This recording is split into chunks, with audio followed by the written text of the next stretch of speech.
Now turn to Section 1.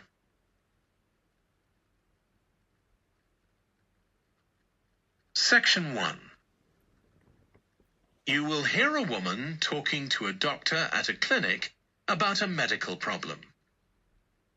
First, you have some time to look at questions 1 to 4.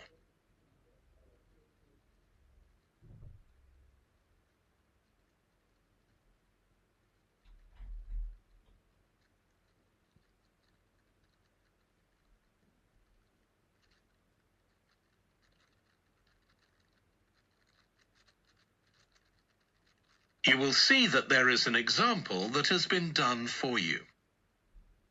On this occasion only, the conversation relating to this will be played first. Hi, come and take a seat. Thank you. My name's Carl Rogers and I'm one of the doctors here at the Total Health Clinic. So I understand this is your first visit to the clinic. Yes, it is. Okay, well I hope you'll be very happy with the service you receive here. So if it's all right with you, I'll take a few details to help me give you the best possible service. Sure. So can I check first of all that we have the correct personal details for you? So your full name is Julie Ann Garcia. That's correct. The woman's name is Julie Ann Garcia. So Garcia has been written in the space. Now we shall begin. You should answer the questions as you listen, because you will not hear the recording a second time. Listen carefully and answer questions 1 to 4.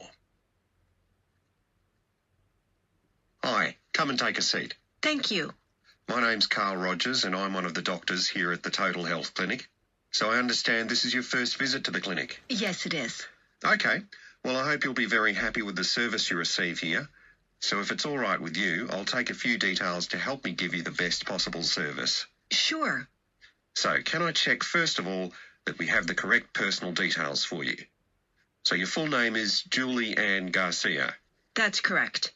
Perfect. And can I have a contact phone number? It's 219-442-9785. Okay, and then can I just check that we have the correct date of birth? October 10th, 1992. Oh, I actually have 1991. I'll just correct that now. Right, so that's all good. Now I just need a few more personal details. Do you have an occupation, either full-time or part-time? Yes, I work full-time in Esterhazy's, the restaurant chain. I started off as a waitress there a few years ago, and I'm a manager now. Oh, I know them. Yeah, they're down on 114th Street, aren't they? That's right. Yeah, I've been there a few times. I just love their salads. That's good to hear. Right, so one more thing I need to know before we talk about why you're here, Julie, and that's the name of your insurance company. It's Cawley Life Insurance. That's Cawley. Excellent. Thank you so much. Before you hear the rest of the conversation, you have some time to look at questions 5 to 10.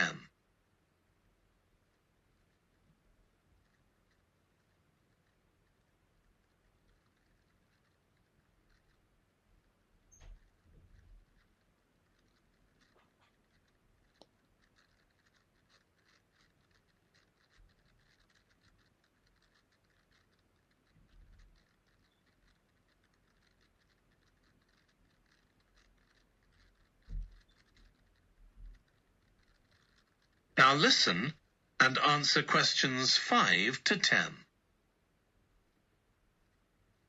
Now, Julie, let's look at how we can help you. So tell me a little about what brought you here today. Well, I've been getting a pain in my knee, the left one. Not very serious at first, but it's gotten worse, so I thought I ought to see someone about it. That's certainly the right decision. So how long have you been aware of this pain? Is it just a few days, or is it longer than that? Longer. It's been worse for the last couple of days, but it's 3 weeks since I first noticed it. It came on quite gradually, though, so I kind of ignored it at first. And have you taken any medication yourself or treated it in any way? Yeah, I've been taking medication to deal with the pain, Tylenol, and that works okay for a few hours. but I don't like to keep taking it.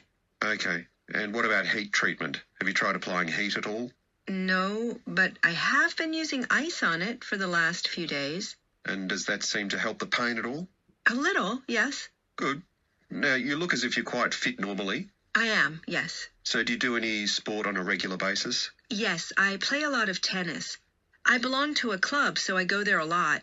I'm quite competitive, so I enjoy that side of it as well as the exercise, but I haven't gone since this started. Sure. And do you do any other types of exercise? Yeah, I sometimes do a little swimming, but usually just when I'm on vacation. But normally I go running a few times a week, maybe 3 or 4 times. So your legs are getting quite a pounding, but you haven't had any problems up to now? No, not with my legs. I did have an accident last year when I slipped and hurt my shoulder, but that's better now. Excellent. And do you have any allergies? No, none that I'm aware of. And do you take any medication on a regular basis? Well, I take vitamins, but that's all. I'm generally very healthy. Okay. Well, let's have a closer look and see what might be causing this problem. If you can just get up. That is the end of section 1. You now have half a minute to check your answers.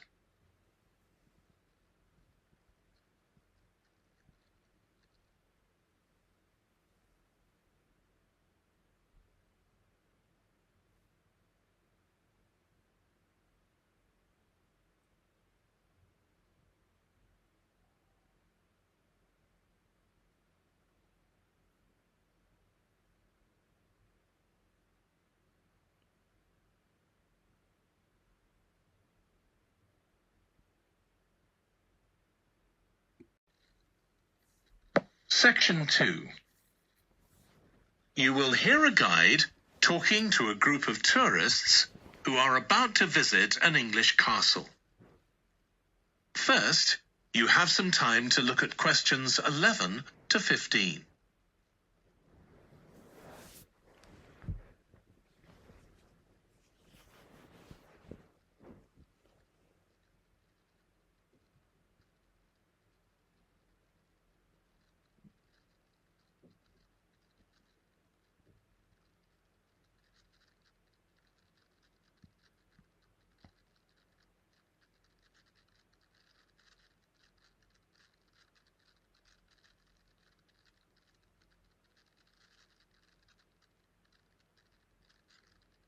Now listen carefully and answer questions 11 to 15.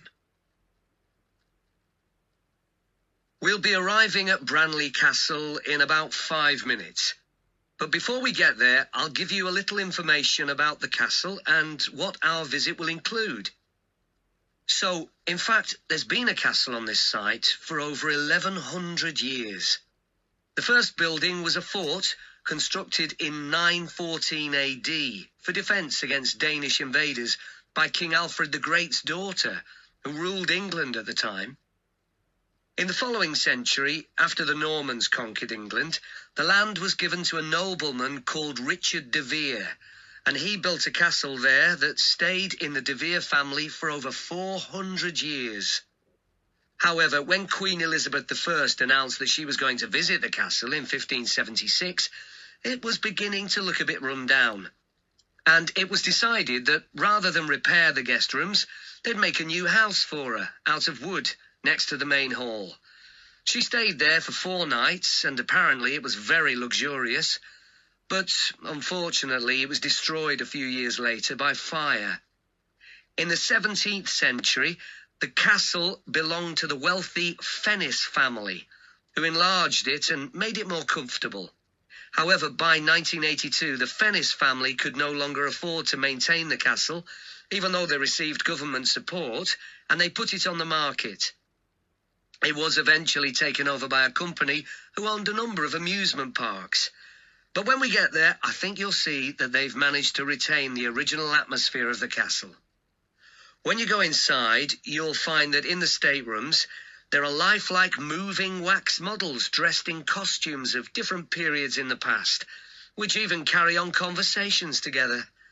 As well as that, in every room, there are booklets giving information about what the room was used for and the history of the objects and furniture it contains. The castle park's quite extensive. At one time, sheep were kept there, and in the 19th century the owners had a little zoo with animals like rabbits and even a baby elephant. Nowadays, the old zoo buildings are used for public displays of paintings and sculpture. The park also has some beautiful trees, though the oldest of all, which dated back 800 years, was sadly blown down in 1987. Now, you're free to wander around on your own until 4:30, but then, at the end of our visit, we'll all meet together at the bottom of the Great Staircase. We'll then go on to the Long Gallery, where there's a wonderful collection of photographs showing the family who owned the castle 100 years ago having tea and cakes in the conservatory. And we'll then take you to the same place where afternoon tea will be served to you. Before you hear the rest of the talk, you have some time to look at questions 16 to 20.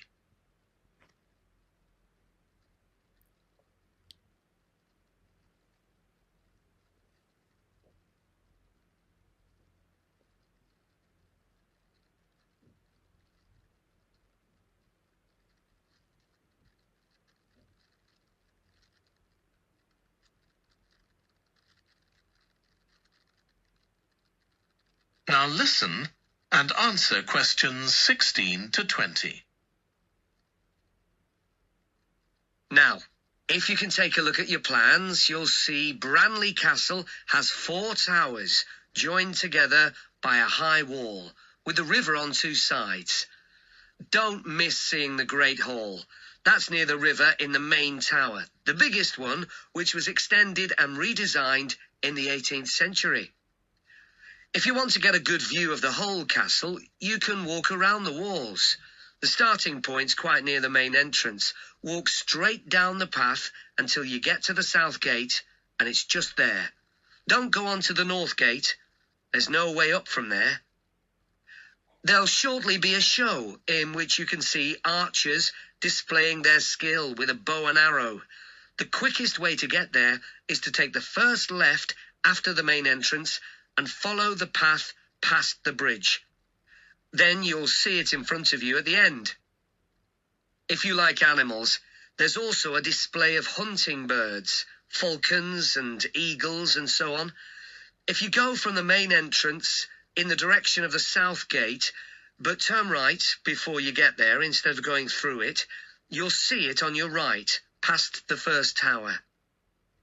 At 3 p.m, there's a short performance of traditional dancing on the outdoor stage. That's right at the other side of the castle from the entrance and over the bridge. It's about 10 minutes walk or so. And finally, the shop. It's actually inside one of the towers, but the way in is from the outside. Just take the first left after the main entrance, go down the path and take the first right. It's got some lovely gifts and souvenirs. Right, so we're just arriving. That is the end of section 2. You now have half a minute to check your answers.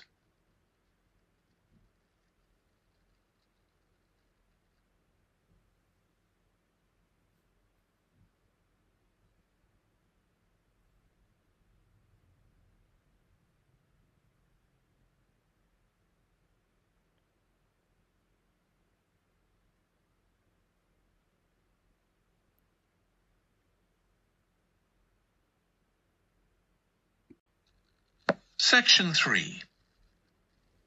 You will hear 2 environmental science students, called Rosie and Martin, discussing their presentation on an extinct animal called the woolly mammoth with their tutor. First, you have some time to look at questions 21 to 24.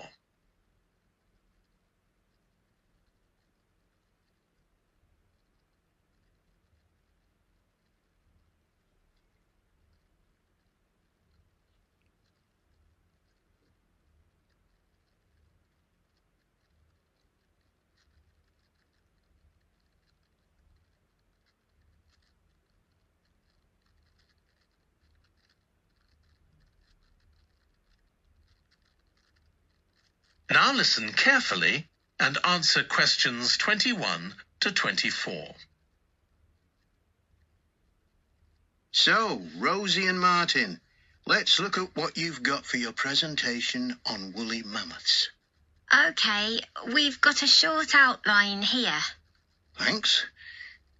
So, it's about a research project in North America. Yes, but we thought we needed something general about woolly mammoths in our introduction to establish that they were related to our modern elephant, and they lived thousands of years ago in the last ice age. Maybe we could show a video clip of a cartoon about mammoths, but that'd be a bit childish. Or we could have a diagram. It could be a timeline to show when they lived, with illustrations. Or we could just show a drawing of them walking in the ice.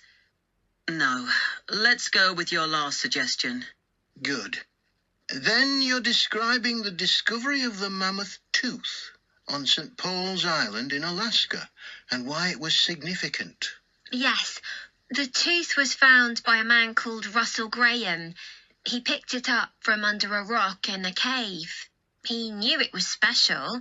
For a start, it was in really good condition, as if it had been just extracted from the animal's jawbone. Anyway, they found it was 6,500 years old. So why was that significant? Well, the mammoth bones previously found on the North American mainland were much less recent than that, so this was really amazing. Then we're making an animated diagram to show the geography of the area in prehistoric times. So, originally, St. Paul's Island wasn't an island.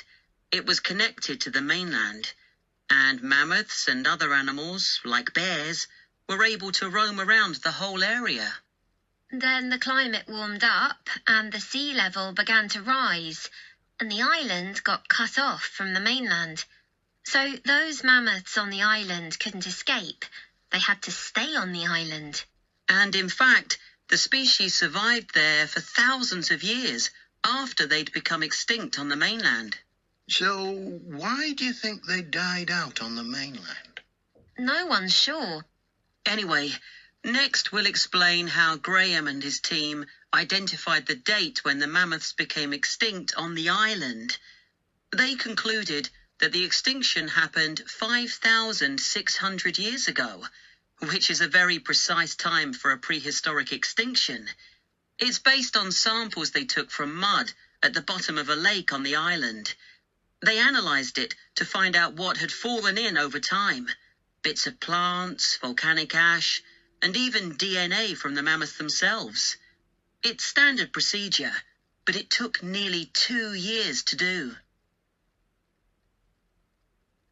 Before you hear the rest of the discussion, you have some time to look at questions 25 to 30.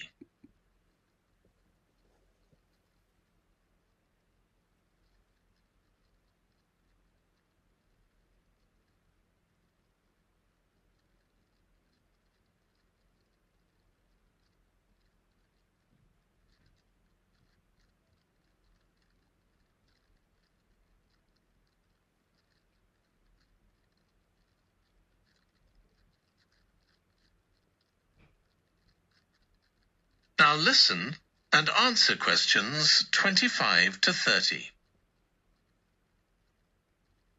So why don't you quickly go through the main sections of your presentation and discuss what actions needed for each part? Okay. So, for the introduction, we're using a visual. So once we've prepared that, we're done. I'm not sure. I think we need to write down all the ideas we want to include here, not just rely on memory. How we begin the presentation is so important. You're right. The discovery of the mammoth tooth is probably the most dramatic part, but we don't have that much information, only what we got from the online article. I thought maybe we could get in touch with the researcher who led the team and ask him to tell us a bit more. Great idea. What about the section with the initial questions asked by the researchers? We've got a lot on that, but we need to make it interesting. We could ask the audience to suggest some questions about it, and then see how many of them we can answer. I don't think it would take too long. Yes, that would add a bit of variety. Then the section on further research carried out on the island, analysing the mud in the lake. I wonder if we've actually got too much information here. Should we cut some? I don't think so, but it's all a bit muddled at present. Yes, maybe it would be better if it followed a chronological pattern. I think so. The findings and possible explanations section is just about ready, but we need to practice it so we're sure it won't overrun.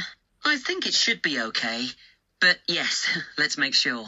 In the last section, relevance to the present day, you've got some good ideas, but this is where you need to move away from the ideas of others and give your own viewpoint.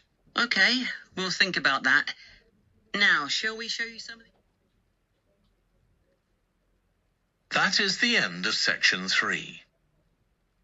You now have half a minute to check your answers.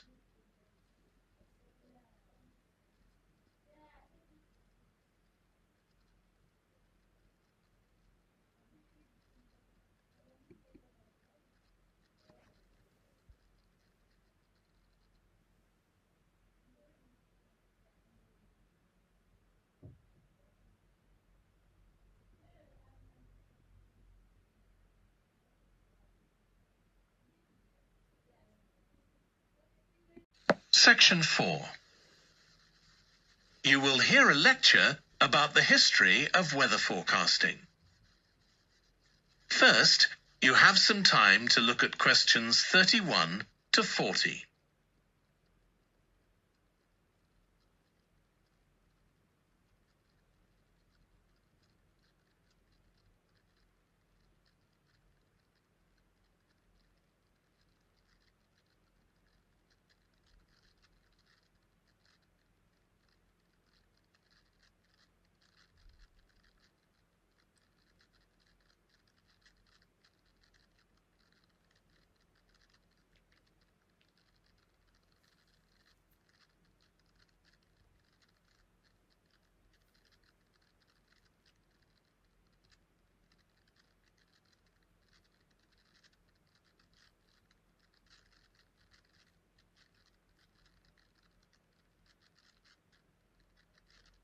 Now listen carefully and answer questions 31 to 40. In this series of lectures about the history of weather forecasting, I'll start by examining its early history. That'll be the subject of today's talk. Okay, so we'll start by going back thousands of years. Most ancient cultures had weather gods, and weather catastrophes, such as floods, played an important role in many creation myths. Generally, weather was attributed to the whims of the gods, as the wide range of weather gods in various cultures shows. For instance, there's the Egyptian sun god Ra, and Thor, the Norse god of thunder and lightning. Many ancient civilizations developed rites such as dances in order to make the weather gods look kindly on them. But the weather was of daily importance. Observing the skies and drawing the correct conclusions from these observations was really important. In fact, their survival depended on it. It isn't known when people first started to observe the skies, but at around 650 BC, the Babylonians produced the first short-range weather forecasts, based on their observations of clouds and other phenomena. The Chinese also recognized weather patterns, and by 300 BC, astronomers had developed a calendar which divided the year into 24 festivals, each associated with a different weather phenomenon. The ancient Greeks were the first to develop a more scientific approach to explaining the weather. The work of the philosopher and scientist Aristotle in the 4th century BC is especially noteworthy, as his ideas held sway for nearly 2,000 years. In 340 BC, he wrote a book in which he attempted to account for the formation of rain, clouds, wind, and storms. He also described celestial phenomena such as halos, that is, bright circles of light around the sun, the moon, and bright stars, and comets. Many of his observations were surprisingly accurate. For example, he believed that heat could cause water to evaporate, but he also jumped to quite a few wrong conclusions, such as that winds are breathed out by the earth. Errors like this were rectified from the Renaissance onwards.